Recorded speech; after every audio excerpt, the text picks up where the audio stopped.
Hi, I'm Doni. I'm Trinidadian Costa Rican. Hi, I'm Rhonda. I'm Afro-Honduran. And we are your co-hosts for Negra como soy. Or I am Afro-Latina. Every Tuesday, we'll bring you the insights, perspectives, and history of the African diaspora in Latin America.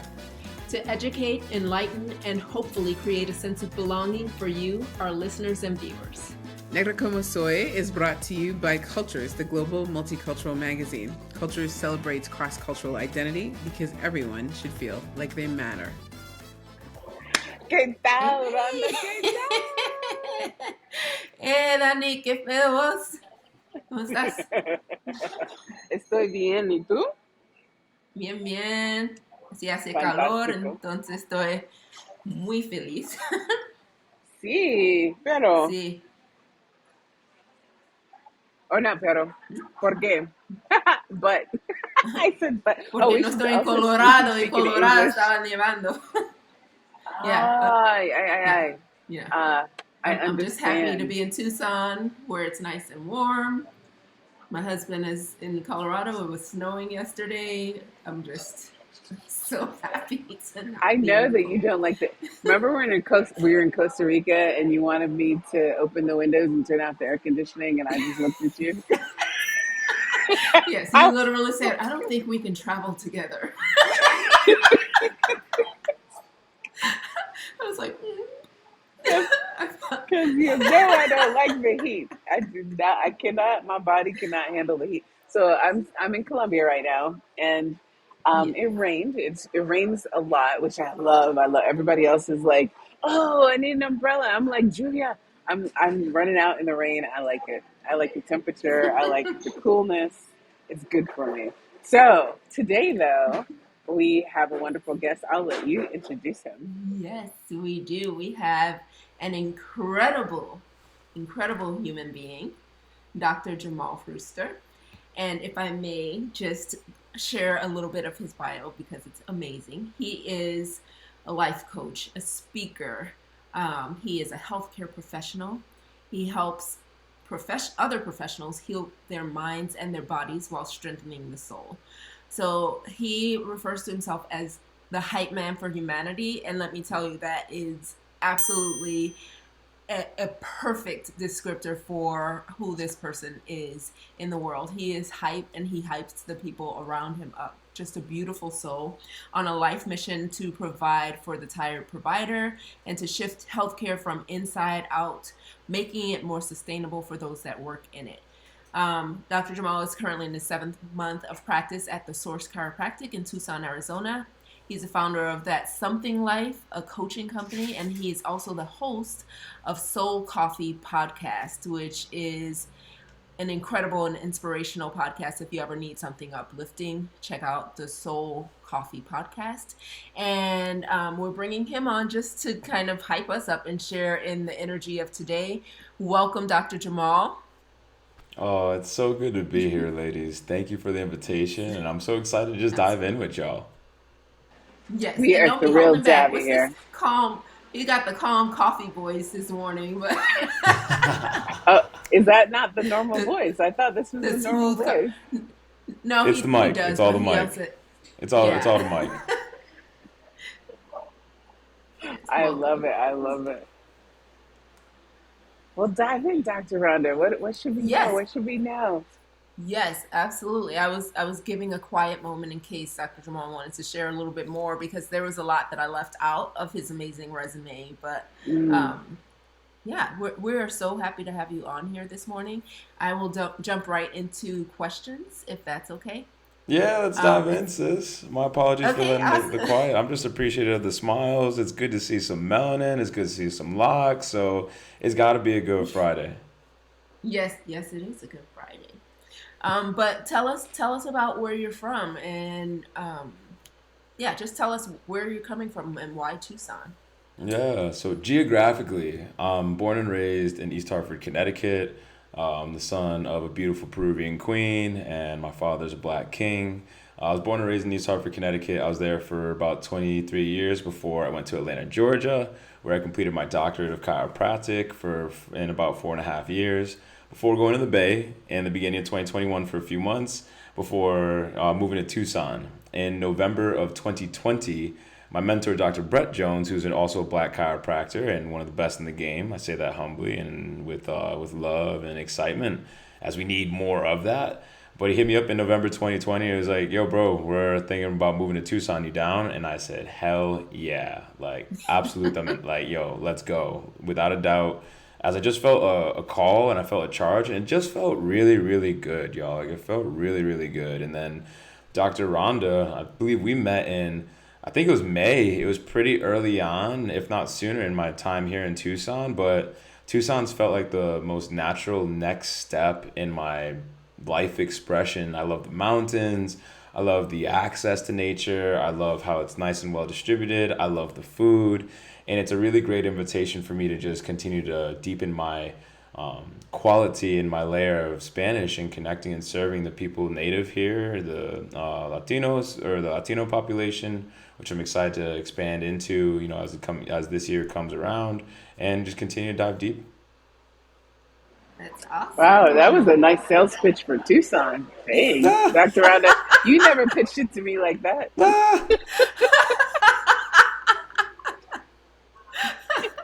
I'm telling you, I love Tucson. It's awesome. Go ahead. But you forgot to say how hot it is. Okay, I remember now. Why? Oh my goodness. It's just for a few months. The other 8-9 months have been super, super comfy. And I'm from Connecticut. It's very humid out there. In Atlanta, Georgia, you already know it's humid. So to be in the dry heat, it feels good. It's just, I don't know, you kind of just feel like a lizard just chilling out in the sun. But, you don't got to worry about mosquitoes at a high level or just the humidity. If you're too hot, just go in the shade. It works really well. Mm-hmm. Yeah. I do believe that. I saw that when I was with Dr. Rhonda in Phoenix. Because, shoot, it was like 20 degrees colder in the shade. Yes, Humid, you yes. can't escape that thing, but the heat feels really, really good. And I think the heat, I don't know, the sun hits different out here. And I think for people to experience more of that is very important. And, being able to serve the Latino population is very important. And from my understanding, I think the population in Tucson is about 5 to 10% black, if I'm not mistaken. Dr. Rhonda, please correct me. There's a Facebook group, Might and that's be how me and 3. Dr. Rhonda even found out about each other in the first place, being black in Tucson, right? Yes, absolutely. I was Oh, like, nice. chiropractic. Yep. Yes, ma'am. I love it. Yeah. I love it. I love it. Yeah, I want to learn more about what is connecting you to the people here in Tucson. Can you tell us a little bit about your culture growing up at home? Like, what was that like in your household? And also, Yeah. like, did you notice any differences when you were outside of home, like in Yeah. school and as you moved around? Did you see yourself as having some sort of outside experience or different experience from the people around you? Mm. I love the question. I remember even back in high school, the thing that I wrote to get into college was on diversity. And I think there's one thing that my home kind of exudes is quite literally, like, I am diversity. Like, I'm Peruvian and black. So I like to say I'm a hybrid human. I didn't grow up. So I guess the culture of my home, like, it almost was how do I say this? Not against, but I grew up in a very white-ish part of my city in my elementary school. So I grew up actually next to a very racist town. His name's Glastonbury, Connecticut, and there was a lot of, they're like the KKK would meet regularly out there, like in the sticks and like kind of like sequestered or secluded part of it. But I say that to say, being out in public, I was around a lot of white folk, and when my mom would speak Spanish to us, as proud and as so loving as she is, and the ability to hold space, me and my sister felt ostracized, or we felt weird, or I'll speak for me, I felt weird, and kind of like people like kind of gawking at us or like confused, and like my mom speaks Spanish to us, so I even remember making a request to like not have her speak as much Spanish to us, which and now like always breaks my heart, and I imagine broke her heart obviously back then too, because we didn't have the tools to express, like we felt so different and weird. Obviously now owning that's a superpower, and I don't have any guilt or shame about not learning it when I was younger, because it is a superpower.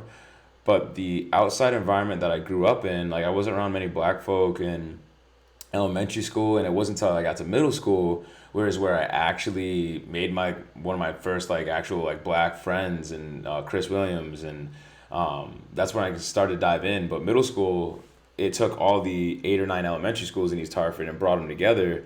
So that's when I first met like the rest of the black folk that, mirrored my town, because my town is one of the most diverse towns in Connecticut. You got black folk, a lot of Puerto Ricans, but the Hispanic culture is very strong. White folk, obviously, of course, but there's people from India, there's native culture, there's so many different aspects to things. So when I got to middle school, it was like the World Health Organization of all things, but I was too white for the black folk, and I wasn't Hispanic or Latino enough for the Spanish speakers because I couldn't speak Spanish. So here I am, just somewhere in the middle, not knowing who I was, trying to fit in, and just super, super confused. So it wasn't until high school I started to find myself, till like my junior, senior year, because I was bullied throughout middle school. I had an afro, didn't know what to do with it, didn't want to be literally forgotten, because if I cut my hair, people wouldn't even know. I used to think people wouldn't know who I was. So I started to channel that energy of being bullied and anger and frustration of so much repressed things into running, and got good enough to get to undergrad, went to Central Connecticut State University. And that's where I think life just really just took off and expanded, because I heard one of my boys, Randy, when I was in doctorate of chiropractic school, he said we got to be like chameleons, and I thought that was interesting, because I feel as though like I'm really good at being able to work the room, or not from a stuffy or from like a inauthentic space, but it's like no, because I can relate to so many people. And my mom, I call her, people say I'm like the son, but I think she's the son, because she's just so loving. She has that Latina, like motherly, just like love, like not love, like love. So being more quiet when I was younger, like y'all get it, like tú sabes, like it's diferente a conectar de una familia de una Latina, es like the amor de like una madre, or like that's mamacita linda, like always. So just really embodying that Latin love, I think, and taking it out to the world from a abundance sense versus a scarcity sense is very important. But that's where I grew up a little bit, and Tucson's been a nice little bed, but there is this disidentity syndrome, and I didn't know who I was, which I think a lot of people can relate to, especially as the world becoming quite literally more diverse and interconnected. I love it. So a few things. So I don't know if you know Dr. Jamal. I teach a class on this at university, at Colorado State University, which, by the way, my aunt, my tia, from Costa Rica, who has a skin tone like yours, she lives in Hartford, and her kids live in Hartford, and grew up there. So totally understand what you're saying. But I teach a course called Media and Global Culture Identity. And as you may know, culture is really for people in that in-between space. It's those who are cross-cultural, multi-ethnic, multiracial. And in my case, and Rhonda's case, I don't know if yours as well, grew up globally in some cases as well. I actually lived in Peru last year as well, and I love it. Whoa, Yes, I that's so love cool. Peru, That's so Peru cool. and Colombia have my heart. But everything that you're saying, I can't tell you how on point it is. The research that I do has been around since the 40s, starting in Japan, and the 50s, starting in the U.S. with U.S. military. But one of the terms that's used is the chameleon, because you're a cultural chameleon, and you're Interesting. yes. And what you said is right on point. I talk to my students all the time about it, about having that superpower, because you're able to change and switch with the environment without even thinking about it, right? It's not something that you have to go, okay, I'm going to do this now. You just slide right into it. And some people call it code switching. We had an episode on that, Interesting. but code switching is really for linguistics, right? So being a chameleon really is about the environment and about that culture and being able to fit in without anyone knowing that you are different, right? I mean, they know that you're different, but you can slide in and fit in a way that other people can't, because it's in your DNA. It's just part of who you are and how you grew up. Mm, So that mm. identity question is always a big one. And I'm glad you brought up all those things. We just had an episode also about blackness in the United States, right? So a lot of what you said Mm, is exactly what we talked about. Like, oh, you're not black mm. enough. And, on the Latin side, if you don't speak Spanish, you're not Latin enough. All the things, you had my heart aflutter with all the things. We could see it. I was like, oh, Doni is like gonna dive into this and unpack it so well. I know, I could tell you were so excited. Like you're feeding right into her, like that it's her area. This Yes. is good. Yes. Before Dr. Rhonda chimes in, I just love that you said a few things, which is new for me, and this is why I'm so honored to be on this podcast because y'all are. It's such a. I did an episode on my cast with one of my brothers, Dr. Abel Sain Gonzalez, and he's Afro-Latino. He's from Puerto Rico, and with his story, we dove into an episode called "Being a Man of the World." And that's something that I think we're just able to do. So when you said it's a superpower to be a cultural chameleon and code switching, one thing that we study in chiropractic is the ability to identify and match and facilitate tone of the nervous system. What does that mean for anyone that kind of might be like unfamiliar jargon? There's an emotional tone or there's an emotional, you could say, state to every emotion, like depression or sadness looks like its own thing, happiness looks like its own thing, or we'll stay focused in health. Stress has a tone to it. There's certain physiological markers that I'm sure Dr. Rhonda could echo that actually we can identify when someone even walks in. Like I see someone walking in, like I'm looking at their posture, I'm looking at how they're carrying themselves because their energy is quite literally animating their body. In the realm of being a biracial human being, a hybrid human, someone who's culturally diverse or cultural chameleon, we can identify the tones of the rooms and the environments that we're in, and we're able to match that. But what is that doing? It's allowing us, like I picture the chameleon, like they dissolve into like what looks like nothing. Well, to match their environment, it's like we're able to dissolve into love, which I think is like the culture, the glue of the universe, right? So it's like being able to just like seep into that. It's like, oh, I've been here before. I understand how other people work in the world. Let me match that tone. Let me dissolve into that. So that way you're just becoming a reflection of your environment because we've done the work for so much to understand who we be. Yes. Oh, 1,000%. I Yes. love it. Love it. Yeah, I like how you're using tone. I would probably say vibration or vibe. Like the frequency Yeah. is the common term there that it's not vibe, but Yes. that vibration. And that doesn't have to be taught because it's so deeply embedded into our being, right? Yes. That you just shift in vibration as a child. And it's almost like being able to pick up music.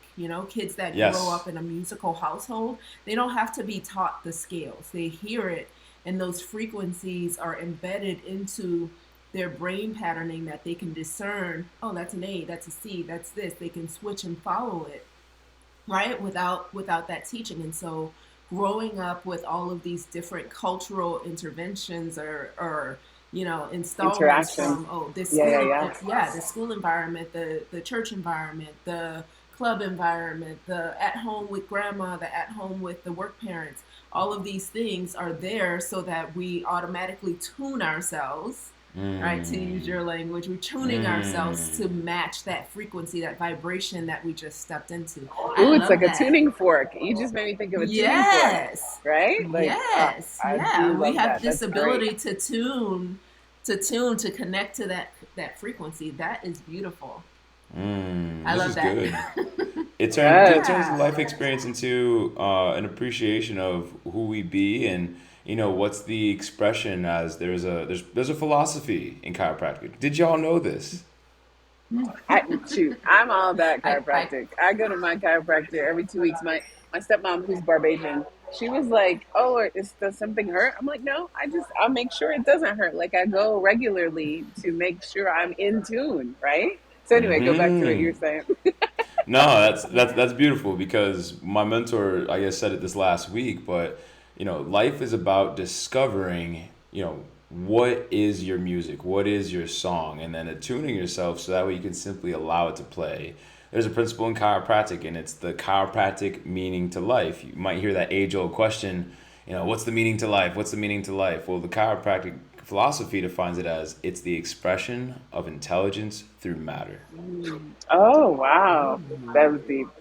And we could do a whole podcast episode on that. in short, for my people, Wow. listening and tuning in to these two beautiful instruments themselves, being able to understand your purpose and what is your role, what is your deep soul's journey. That's you tuning into how you're playing your piece in this grand orchestra that is humanity, that is playing this wonderful symphony of life at this very moment. And so many people just repress their expression inside themselves.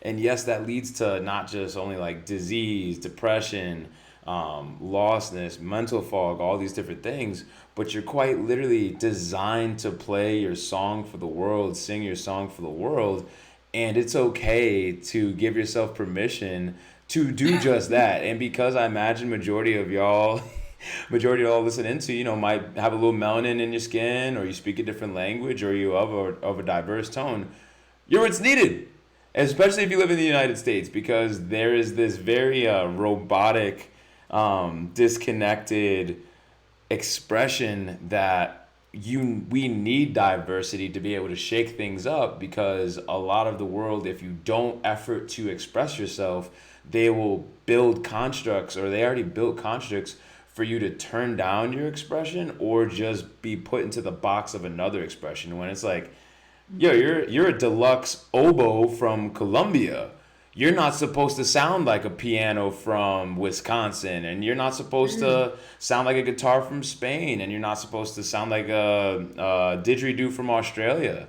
But it's like we don't compare different instruments, so and if they sound right or wrong, but it's simply but you can hear when something's not attuned to the right way. It's like, oh, it sounds kind of off, but it's still the sound that needs to be heard. I love I that. love it. You said you. I mean, you saw me, Rhonda. I saw you. I saw you see me all the Oh yeah, you're terms, going and off. I love it. I love it. I Estamos love it. Go bailando. I, off. I was I was tripping at all the terms because first of all, we have a brand within cultures. We have a number of products and experiences that are part of what we do with our media as well. And one of the brands is Symphony of Life. So you were speaking my language. I love that you said Ooh. yes, yes. I love that you say Ooh. tuning into your soul's journey. Good Lord. And then give yourself permission. I'm not even going to go into all the things because you'll think I'm crazy just making it up. But and singing your song to the world, man, that is a phrase that people need to hear because there's so many people, especially people who are in this in between space like we are, right? You know, you're this and you're that. You're not this and you're not that. You're just in between and you have a foot in both worlds or sometimes more, like two or more worlds. And very often people in general, as you mentioned, are taught to suppress themselves. But when you're in that in between space, they're you're being torn. No, you should be here. No, you should be here. No, you don't belong here. No, you Mm. don't belong here. And to make sure that you express yourself authentically as who you are, and you know that you're tuning Mm. into your vibration and bringing that to the world. Like you said, we need that diversity, and that's what makes us all better. We all are our vibe, as Dr. Rhonda says, all of it, our frequencies are uplifted if we are our authentic Mm. selves. Mm. Mm-hmm. Absolutely. Mm-hmm. I know. Mm. I'm all Yes. about it. I was This is typing this all the is things you were saying. Mm. this This is has been good. This is so resonance. This is what exciting. this is. It's good. This is It resonance. is. Yes. We're We play well vibing with each other, together. y'all. Yes, we do. Um, this has been so great. I'm so glad you were able to come on. If people want to learn more about what you're doing, especially as you continue growing here in Tucson, I recall you saying something about, um, expanding further south in the future. I don't know if you want to talk about that a little bit before we go, or talk about how people can follow you and hear more Yeah. I'll do of the both. amazing things that you have to share. Oh, I'll do both. I'll do both. So, a few nuggets for y'all. So, first and foremost, if you're in Tucson, you're listening to this, feel free to follow myself at Dr. Jamal Fruster. It's real simple on Instagram, but I'm sure if you search Dr. Jamal, there's not a lot of us. So, I'm going to be one of two. I'm the one with the big smile. So, follow me. And then shoot me a message, please, with what And the resonates with this so beautiful that way we locks. can dive deeper. Right, right.